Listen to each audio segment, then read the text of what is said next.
Hello guys, मैं हूं दीपक और मैं स्वागत करता हूं आपके अपने यूट्यूब चैनल मैग्नेट अकाउंटिंग पर। दोस्तों, आज के इस वीडियो लेक्चर में हम बात करने वाले हैं मॉडर्न अप्रोच के बारे में। मॉडर्न अप्रोच क्या होती है और कैसे हम इसकी हेल्प से डेबिट और क्रेडिट को करते हैं। तो लास्ट लेक्चर में हमने ट्रेडिशनल अप्रोच के बारे में, ट्रेडिशनल मेथड के बारे में समझा था और ये जाना था कि कैसे हम गोल्डन रूल की हेल्प से जनरल एंट्रीज को करते हैं। जो ट्रेडिशनल मेथड है वो बहुत ही पुराना मेथड है और इम्पोर्टेंट मेथड भी है, लेकिन नॉन कॉमर्स स्टूडेंट के लिए ये जो गोल्डन रूल्स हैं थोड़े डिफिकल्ट रहते हैं, उनको समझना थोड़ा मुश्किल हो जाता है जो नॉन कॉमर्स स्टूडेंट्स होते हैं। लेकिन जो सेकंड मेथड है जिसकी हम बात कर रहे हैं आज, मॉडर्न अप्रोच की, वो मेथड बहुत ही सिंपल और ईजी है, जिनको अगर हम एक बार ही समझ लेंगे तो आप आसानी से ये जान पाओगे भी हमने किसको डेबिट करना है, किसको क्रेडिट करना है। तो चलिए मॉडर्न अप्रोच के बारे में हम बात करते हैं। तो देखिए, ट्रेडिशनल अप्रोच में क्या था। ट्रेडिशनल अप्रोच में अकाउंटिंग को 3 भागों में बांटा गया था, पर्सनल, रियल और नॉमिनल, और इन्हीं के कुछ रूल्स दिए थे और जिनकी हेल्प से हम डेबिट और क्रेडिट को करते हैं। तो मॉडर्न अप्रोच में क्या है, मॉडर्न अप्रोच में अकाउंट्स को 5 पार्ट्स में बांट दिया गया है, यानी 5 कैटेगरी में इनको बांट दिया गया है, जैसे कि assets, liability, income, expense, capital. और इन्हीं के बेस पर, इनके नेचर के हिसाब से कुछ रूल्स बना दिए गए और हमें बस इन्हीं रूल्स को याद रखना होगा। अगर हम इन रूल्स को समझ गए, इन फॉर्मूलाज को समझ गए, तो हम बिल्कुल आसानी से डेबिट को, क्रेडिट को कर सकेंगे। तो चलिए देखते हैं इन फॉर्मूलाज को, इन रूल्स को। तो बात करते हैं सबसे पहले एसेट्स की। एसेट, जैसा कि हम लोगों को पता है कि एसेट क्या होता है, बिजनेस की संपत्ति होती है, जैसे computer, machinery, cash, building, bank balance आदि। तो जो भी एसेट बिजनेस के अंदर इंक्रीज होगी यानी बढ़ेगी तो हम डेबिट करेंगे। तो जब भी एसेट इंक्रीज होगी यानी कि बढ़ेगी तो उसे डेबिट करेंगे, और अगर एसेट्स कम हो रही है यानी बिजनेस से डिक्रीज हो रही है तो उसे क्रेडिट करेंगे। तो नेक्स्ट है लायबिलिटी। लायबिलिटी का मतलब सिंपली शब्दों में कहे तो उधारी होती है। अगर लायबिलिटी हमारी इंक्रीज होगी यानी हमने मान लो उधार में माल परचेज कर लिया, किसी से लोन ले लिया, तो हमारी लायबिलिटी है, जो उधारी है वो बढ़ रही है। तो अगर हमारी लायबिलिटी इंक्रीज होगी तो हम उसे क्या करेंगे, क्रेडिट करेंगे। और अगर वो डिक्रीज होगी यानी कम होगी, घटेगी, हम किसी लोन को पे कर देते हैं, तो हमारी लायबिलिटी क्या हुई, कम हुई, तो उसे क्या करेंगे, सिंपली है, लायबिलिटी बढ़ेगी, इंक्रीज होगी तो क्रेडिट करेंगे और बढ़ेगी तो हम उसे डेबिट करेंगे। नेक्स्ट है इनकम। इनकम यानी कि आय, यानी जैसे मान लो हमने सेल कर दिया गुड्स, माल को बेच दिया, तो इससे मेरे को क्या हुई, इनकम हुई। तो अगर इनकम इंक्रीज होगी यानी कि इनकम बढ़ेगी तो हम क्या करेंगे, इनकम को क्रेडिट करेंगे। और अगर इनकम कम होगी, घटेगी, डिक्रीज होगी, तो हम उसे क्या करेंगे, डेबिट करेंगे। तो नेक्स्ट पार्ट आता है कैपिटल का। कैपिटल होता है पूंजी। पूंजी यानी कि वो पैसा जो ओनर द्वारा लगाया जाता है बिजनेस में। तो अगर कैपिटल बिजनेस के अंदर इंक्रीज होगी, तो अगर कैपिटल इंक्रीज होगी, बढ़ेगी, तो हम उसे क्या करेंगे, क्रेडिट करेंगे। और अगर कैपिटल डिक्रीज होगी यानी कम होगी तो उसे हम डेबिट करेंगे। तो नेक्स्ट है एक्सपेंस। एक्सपेंस यानी कि खर्चा। अगर खर्चा हमारा बढ़ेगा, मान लीजिए मैंने किसी को सैलरी पे की, तो सैलरी मेरे लिए क्या है, खर्चा। रेंट पे किया तो रेंट मेरे लिए क्या है, खर्चा। तो जब भी खर्चा बढ़ेगा तो मैं क्या करूँगा, जब भी खर्चा बढ़ेगा यानी इंक्रीज होगा तो हम उसे क्या करेंगे, डेबिट करेंगे। और अगर खर्चा कम होगा, एक्सपेंसेस कम होंगे, तो उसे क्रेडिट करेंगे।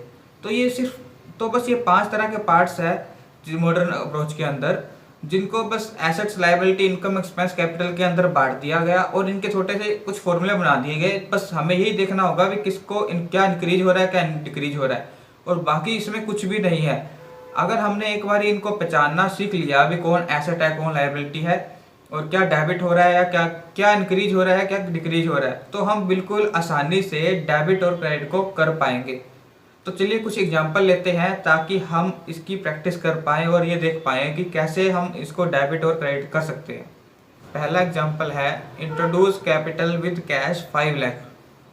बिजनेस में 5 लाख रुपए बिजनेस में पैसा लगाया गया, 5 लाख रुपए, यानी बिजनेस में पैसा आया है, तो कैश आया है, तो कैश हमारा क्या है, हमारी एसेट है। और अगर एसेट जब आती है यानी कि इंक्रीज होती है तो हमें क्या करना होगा, उसे डेबिट करना होगा। हमने अभी भी पढ़ा था मॉडर्न अप्रोच में कि जब भी एसेट इंक्रीज होगी तो क्या करेंगे, उसे डेबिट करेंगे।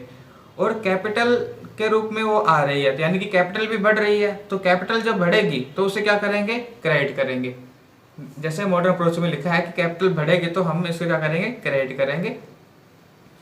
तो एंट्री कैसे करेंगे, कैश डेबिट हो जाएगा और कैपिटल क्रेडिट हो जाएगी। नेक्स्ट है परचेज फर्नीचर फॉर कैश 25,000 रुपये। तो हमने फर्नीचर खरीदा है कैश में 25,000 रुपये का। तो जब हम फर्नीचर खरीद रहे हैं तो कैश जाएगा, यानी एसेट्स डिक्रीज हो रही है। तो एसेट डिक्रीज होगी तो कैश को क्या करूंगा, मैं क्रेडिट करूंगा। एक एसेट आ रही है, दूसरी एसेट जा रही है। तो फर्नीचर खरीदा है तो फर्नीचर आ रहा है, तो फर्नीचर को क्या करूंगा, मैं डेबिट करूंगा, यानी फर्नीचर को डेबिट करेंगे, कैश को क्रेडिट करेंगे। दूसरा है purchase goods from Ravi 5,000 on credit. हमने गुड्स खरीदा है रवि से 5,000 रुपये का ऑन क्रेडिट, यानी उधार पर। तो देखिए जब हम गुड्स को खरीद रहे हैं रवि से, तो परचेज हमारे लिए क्या है, खर्चा है। तो खर्चा जब भी बढ़ता है तो क्या होगा, डेबिट होगा। तो हम परचेज को क्या करेंगे, डेबिट करेंगे। और रवि है जिससे हमने उधार में माल परचेज किया है, तो लायबिलिटी होगी, उधारी बढ़ रही है। तो उधारी बढ़ेगी तो क्या होगा, उधारी क्रेडिट होगी। तो परचेज डेबिट हो जाएगा, रवि क्रेडिट हो जाएगा। नेक्स्ट है कैश पे टू रवि 5,000। अब मैं रवि को कैश पे कर रहा हूँ, तो कैश पे कर रहा हूँ तो मेरी जो उधारी थी वो खत्म हो रही है, यानी लायबिलिटी कम हो रही है। जब भी लायबिलिटी डिक्रीज होगी, कम होगी, तो हम लायबिलिटी जो क्या करेंगे, डेबिट करेंगे। तो रवि को क्या किया जाएगा, डेबिट किया जाएगा।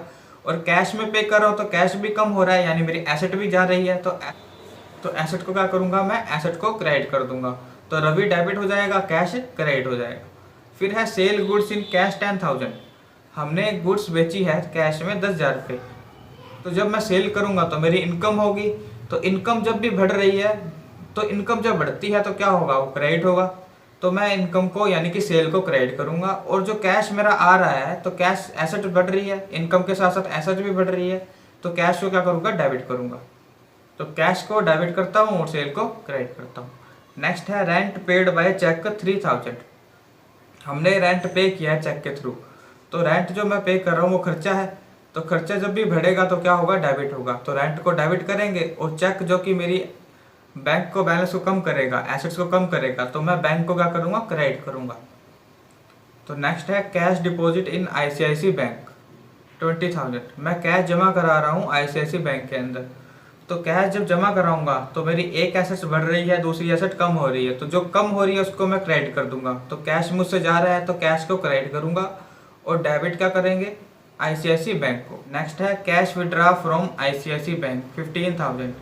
हमने कैश निकाला है बैंक से। तो जब कैश को निकाल रहा हूँ तो कैश एसेट आ रही है, यानी कैश बढ़ रहा है। तो कैश बढ़ेगा, एसेट आएगी, तो कैश को क्या करेंगे, डेबिट करेंगे। और जो ICICI बैंक है उसमें मेरा जो बैलेंस है वो भी कम हो रहा है, तो उसे क्रेडिट करेंगे। नेक्स्ट है sale goods to Subhash 8,000 on credit. हमने सुभाष को 8,000 रुपये की उधार सेल की है। तो जब भी हम किसी पार्टी को उधार में माल सेल करते हैं तो वो क्या कहलाती है, वो डेटर कहलाता है। तो इसमें सुभाष क्या है, डेटर है हमारा। डेटर क्या होता है, डेटर से हमारी एसेट्स होती है। तो यानी कि हम जब सेल कर रहे हैं तो हमारी इनकम भी बढ़ रही है और एसेट भी बढ़ रही है। तो एसेट बढ़ेगी तो क्या होगा, डेबिट करेंगे। तो सुभाष को क्या करेंगे, हम डेबिट करेंगे। और इनकम जब बढ़ती है तो क्या होगा, क्रेडिट होगा। तो इनकम को यानी सेल को हम क्रेडिट करेंगे। तो सुभाष डेबिट टू सेल का, सेल क्रेडिट। नेक्स्ट है चेक रिसीव्ड फ्रॉम सुभाष 8,000। हमें चेक रिसीव हुआ सुभाष से। तो माल देखिए हमने इसको माल बेचा था और हमारा डेटर बढ़ा था। तो अब ये क्या कर रहा है, हमें पे कर रहा है पैसा, यानी कि हिसाब नील करवा रहा है। तो अब सुभाष हमारी जो डेटर थी वो खत्म हो रहा है, यानी एसेट कम हो रही है। तो सुभाष को क्या करेंगे, क्रेडिट करेंगे। अब चेक दे रहे हैं तो बैंक का बैलेंस बढ़ेगा। तो यानी कि एक एसेट आ रही है, दूसरी जा रही है। तो बैंक को क्या करूंगा, मैं डेबिट करूंगा और सुभाष को क्रेडिट करूंगा। तो बैंक डेबिट होगा, सुभाष क्रेडिट होगा। तो इस तरीके से हम मॉडर्न अप्रोच की हेल्प से बहुत ही आसानी से डेबिट और क्रेडिट को करना सीख सकते हैं। तो अगर हमें ये पहचानना आ गया कि कौन एसेट है, कौन लायबिलिटी है, किसको क्या इंक्रीज हो रहा है, क्या डिक्रीज हो रहा है, तो हम बिल्कुल आसानी से मॉडर्न अप्रोच की हेल्प से अकाउंटिंग को मेंटेन कर पाएंगे। तो उम्मीद करता हूँ इस वीडियो लेक्चर से आपको मॉडर्न अप्रोच के बारे में समझने में हेल्प मिली होगी।